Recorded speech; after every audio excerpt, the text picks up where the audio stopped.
can you prepare for a recession? And even if you're not worried about a recession per se, should you be preparing anyways?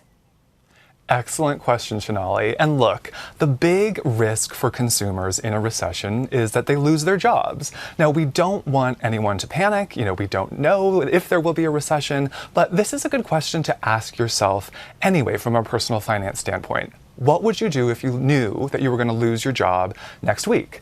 You would probably cut back on expenses. You would probably pay down high interest debts. You would probably make sure, in essence, that you had your financial house in order. And that is one of the best things that people can do if they think there may be a recession on the horizon. Now, it's interesting because for the last several months, we saw the Great Resignation. People were leaving jobs thinking they could find jobs anywhere.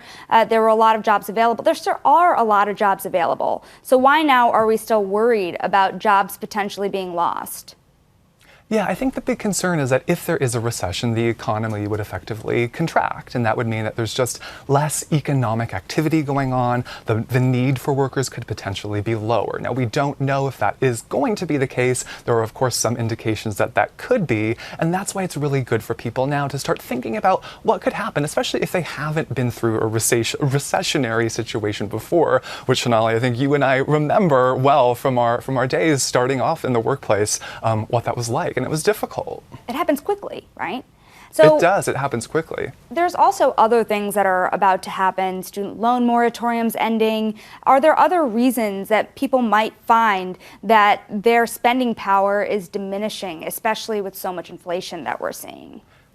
Yeah, so we're looking at the price of, consumer staples go up. We are, thinking about how and if the Biden administration will resume these student loan payments. And so I think taking a look not just at your own personal balance sheet right now when, it feels great, it feels like the economy is in a relatively good place, we're not in a recession, but thinking about what your personal balance sheet could look like 6 months in advance and maybe a year in advance. And that could really make you think about some of these situations arising that could take a toll on your personal finance situation. And I think the phrase is make hay while the sun shines. And that is a medieval phrase that goes back to take advantage of a good situation right now for rainy days ahead.